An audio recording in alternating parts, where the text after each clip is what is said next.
I haven't done many PSAs, but I wanted to let you know about a campaign that I'm taking part in. It's called hashtag 2pods-a-day. It aims to introduce podcast listeners to 2 independent podcasts every day for the month of July. We hope to give visibility to some great indie podcasts that you probably haven't heard of. Hashtag 2pods-a-day wants you to listen more, listen indie. How would you describe your kids' relationship with ketchup as they grew up? I think they put it on everything that I can think of, from eggs to burgers. They loved it. They didn't really want any other kind of ketchup, and of course on French fries. So they were normal American boys.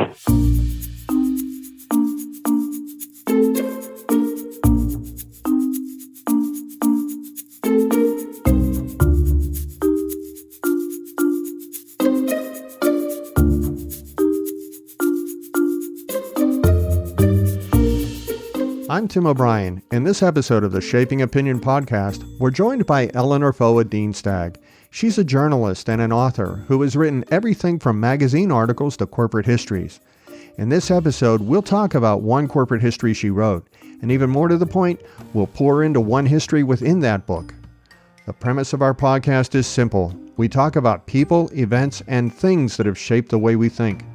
Today we're going to talk with Eleanor about Heinz Ketchup, and how it became as essential to the American dining table as utensils and napkins. Your book was called In Good Company. Eleanor, can you tell us more about your background and how you came to write corporate histories, and that one in particular?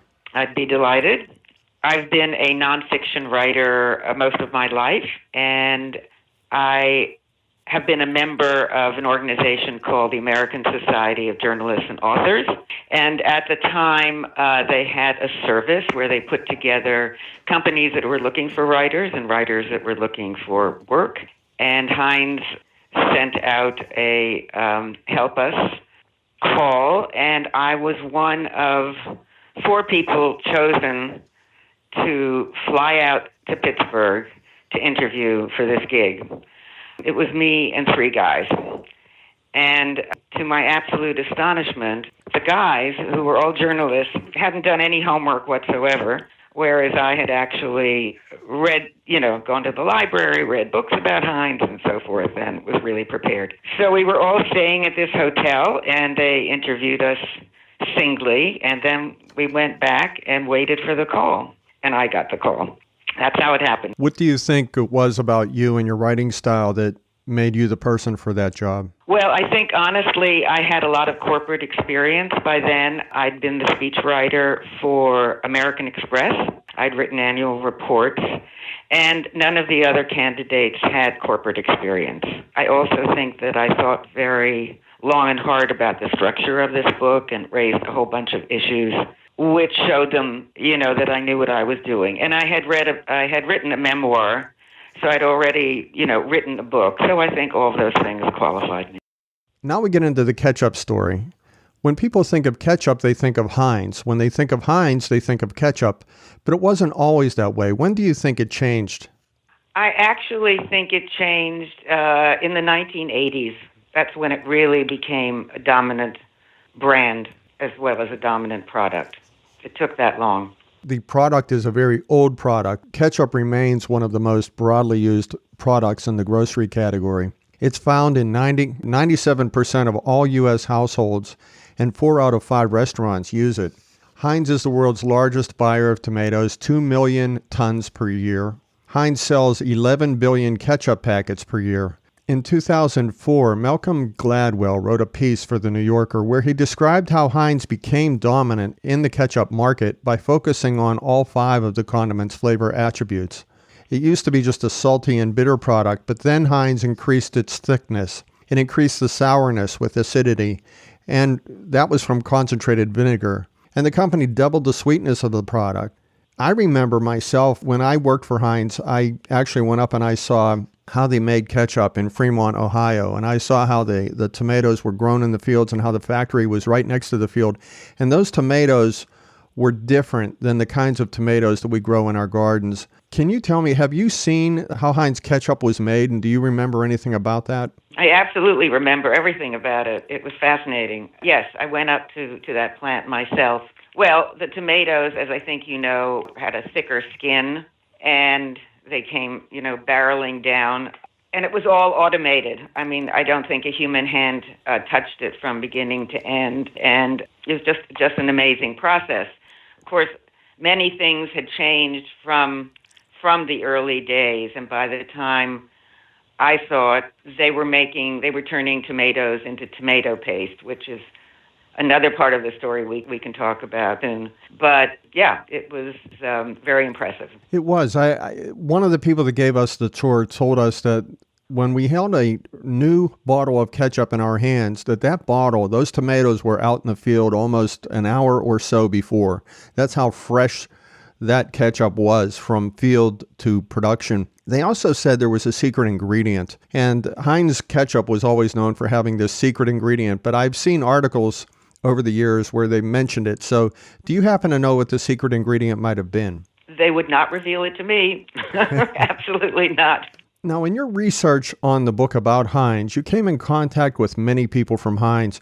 Can you describe the pride they took in their flagship product? Yes, it was, it's been described variously as a tomato mafia. All the people, Heinz for a very long time was like an extended family, basically. And the tomato division was even closer together. They'd gone through a lot of changes and revolutions technologically in every sort of way.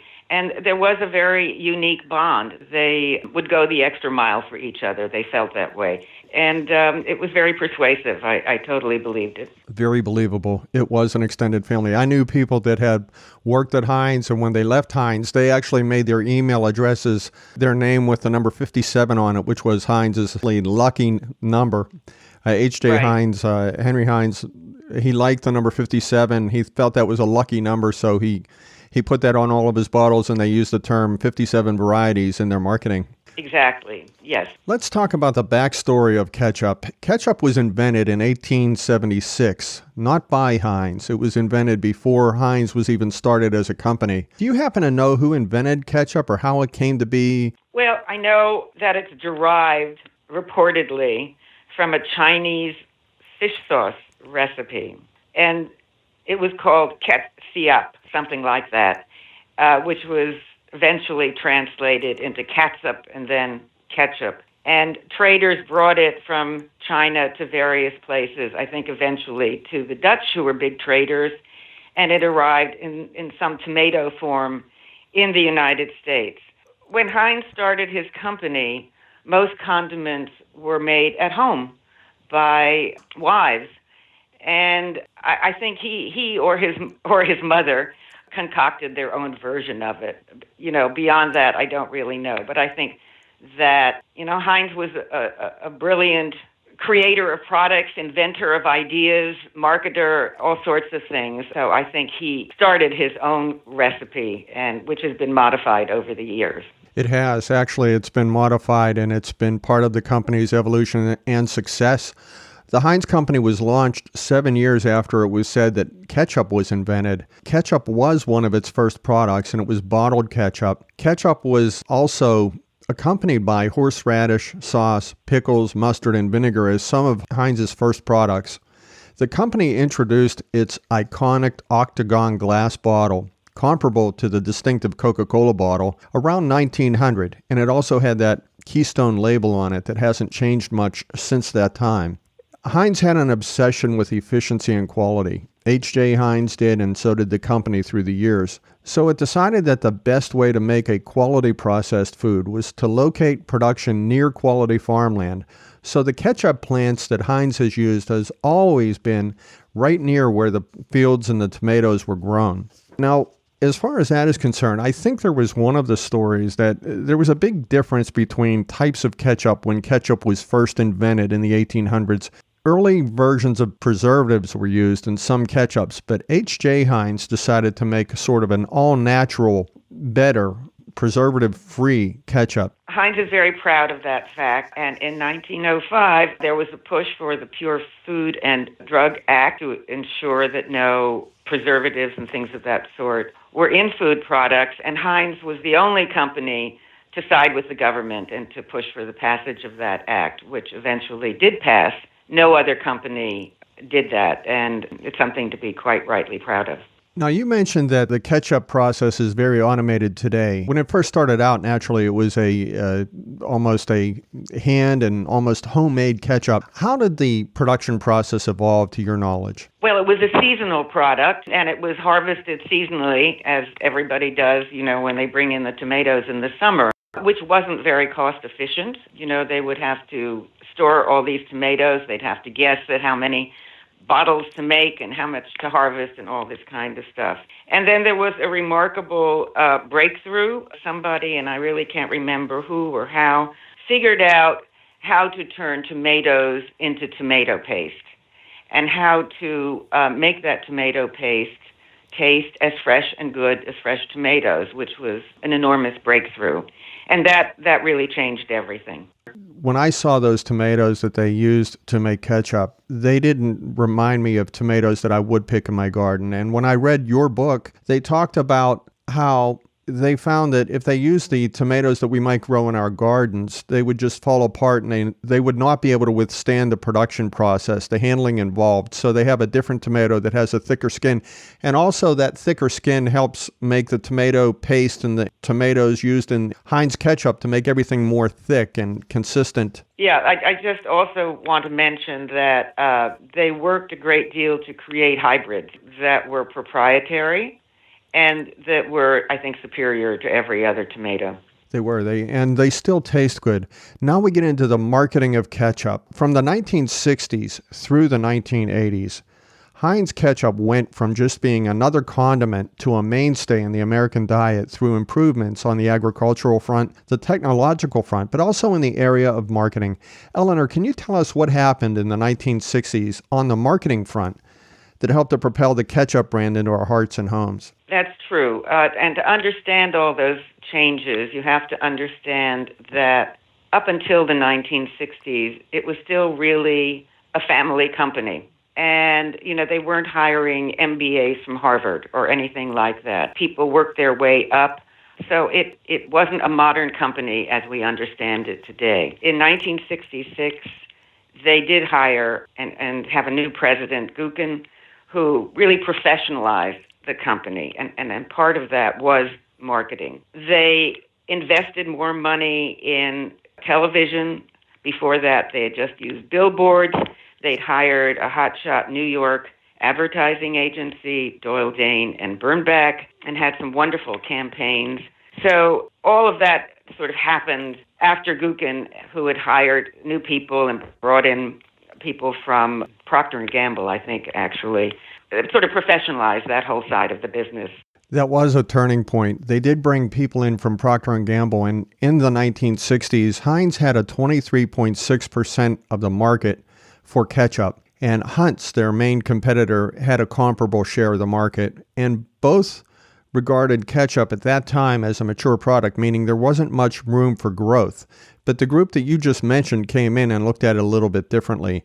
They actually used a three-part strategy. They changed the pricing of the product. They relied on advertising, and they did some other things too. In fact, one of the things that their head of marketing said, the smartest thing he did was hire Doyle, Dane, and Bernbach for his advertising. Can you describe the advertising campaign that helped to change things for Heinz? Well, it was a famous campaign, and it was one that pitted Heinz Ketchup with all the others, and it was purported to be a race, and Heinz said, "We always come in last."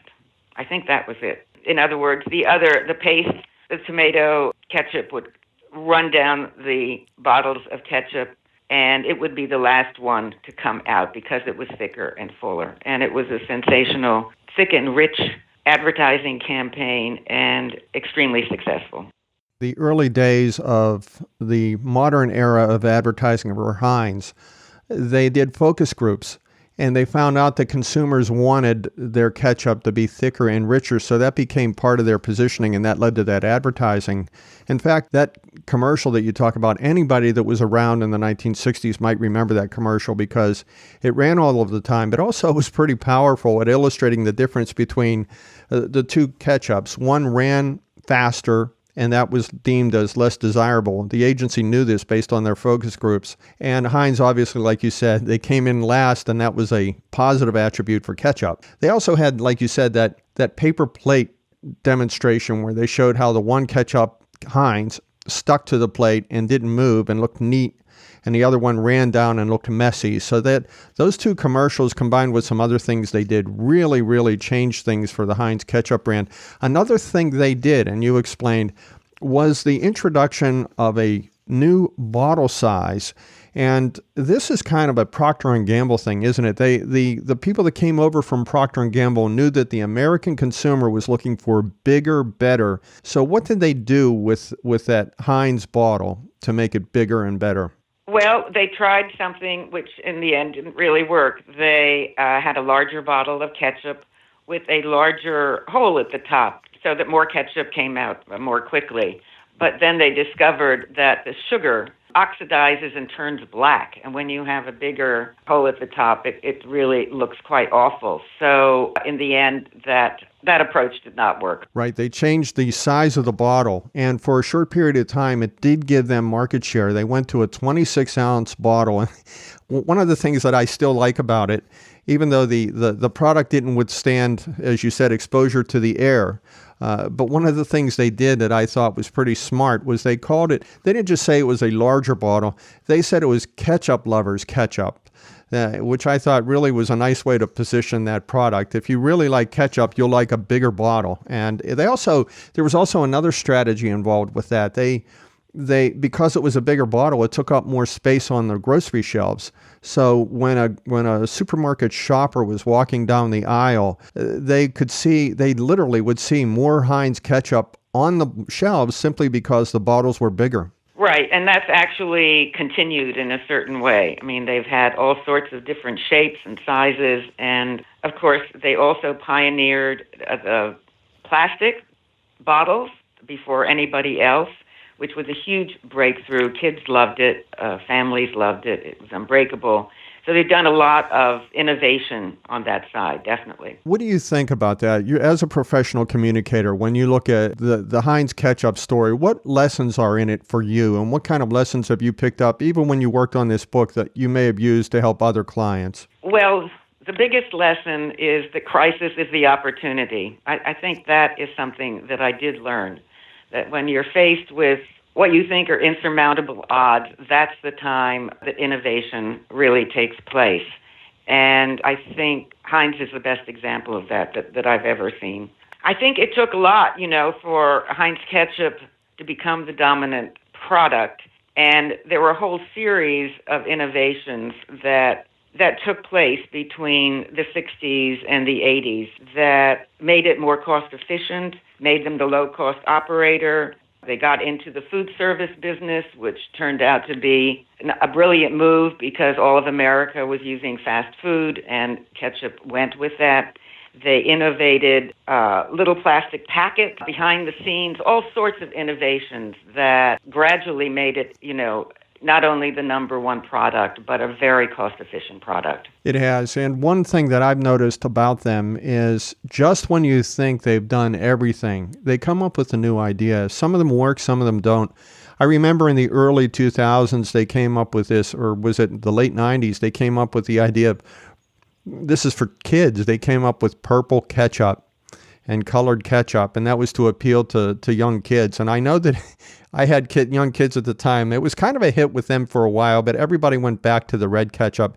Do you know any of the innovations they did, for better or worse, that helped keep ketchup relevant and in the conversation? I think I don't know whether they still have this, but they had things like salsa ketchup. They were always trying to introduce, variations on the theme. And I think the ketchup's in something like 29 or 30 countries. And each country has a different approach and even different tastes. As I think you know, Canada and the UK, their ketchup is a little sweeter than ours. And some are more, like in Holland, I think they're a little spicier. So I think they're always trying to aim their ketchup to the local population, and they've been extremely successful at that. They really have. There's a saying in politics that all politics is local, and that translates over to marketing, because really in a marketing sense, all marketing is local, and Heinz knew that. They've known that, I think, from the beginning. We both knew some of the same people who worked at Heinz and made some decisions, and they were the ones, too, that were involved with not only ketchup, but other brands, and they really knew how to make H.J. Heinz Company a good neighbor wherever they were. Or can you comment a little bit about the company itself and the culture of the H.J. Heinz Company as it evolved to the point where you wrote that book in 1994? Absolutely. It was my privilege and pleasure to travel around to Europe, to England, Venezuela, to interview people there and to interview employees who had retired. It was interesting. In the UK, for example, they thought that Heinz was an English company, not an American one. And the same thing was true in many of the countries that I went to. They had no idea. I mean, the people who bought the product, there was actually an American company. In England in particular, there was a camaraderie and a love of Heinz that went beyond anything I've ever experienced. Because Heinz beans, which is not a huge product here at all, actually got the English through World War II. It was a low-cost protein, and the Heinz family was very supportive of the war, of the king. They were there all the time.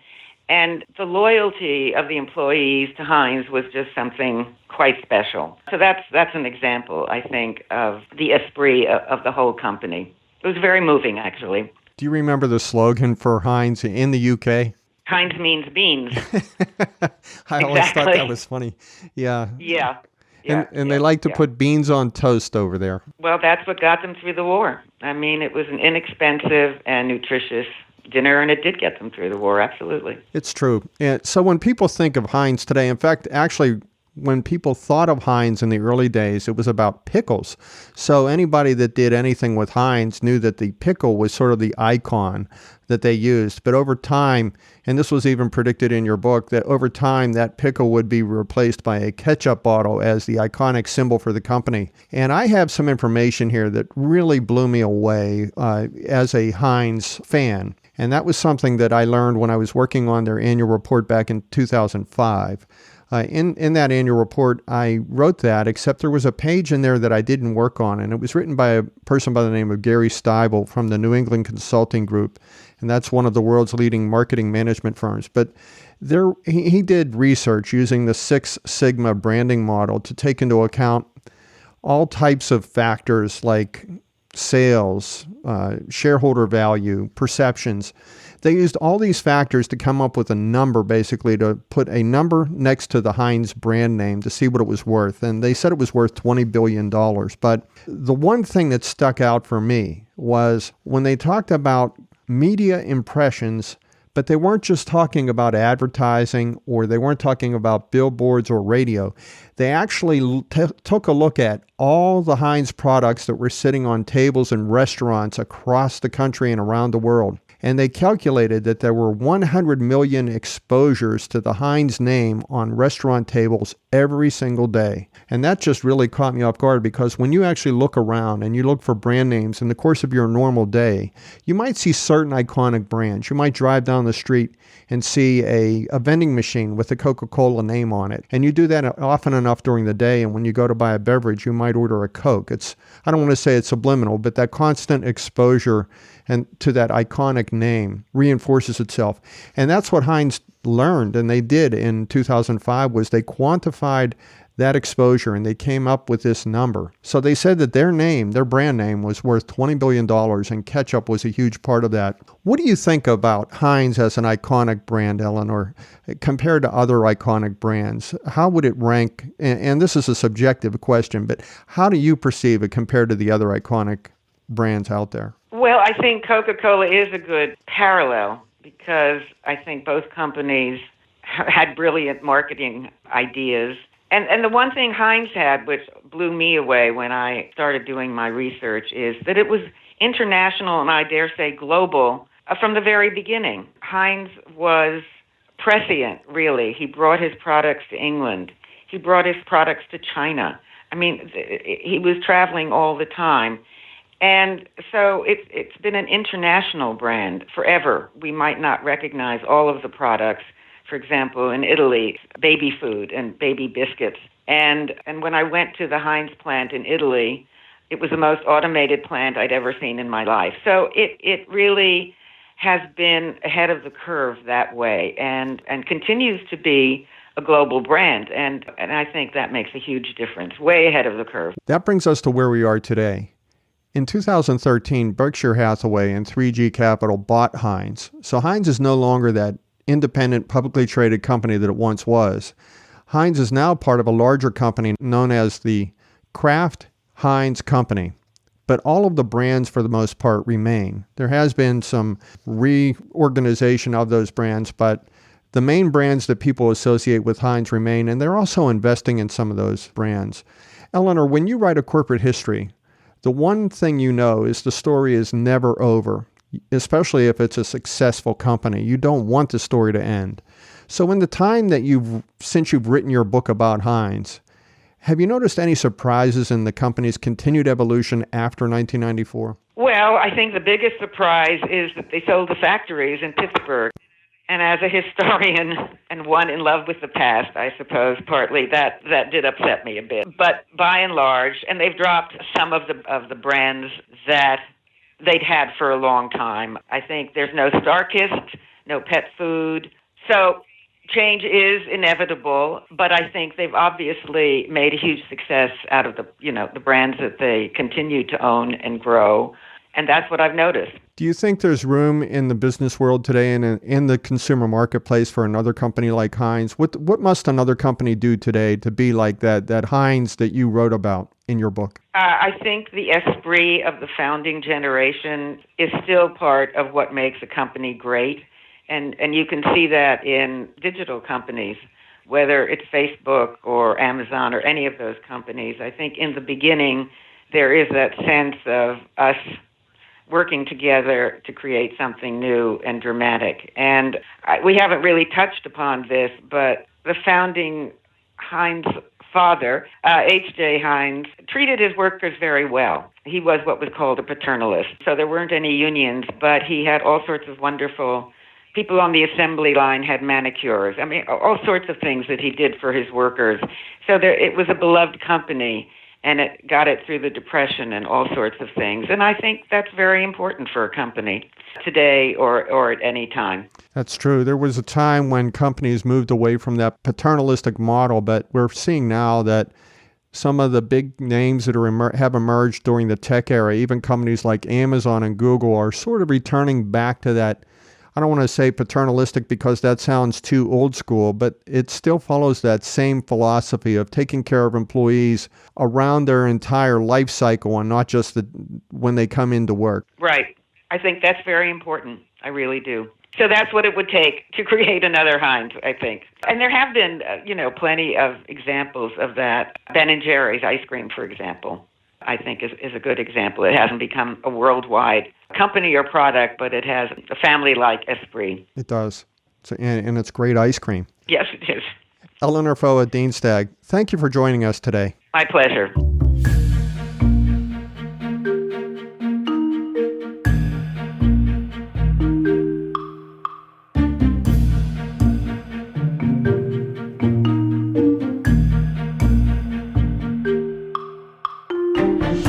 Make sure to check out our show notes for more information on everything that we talked about today.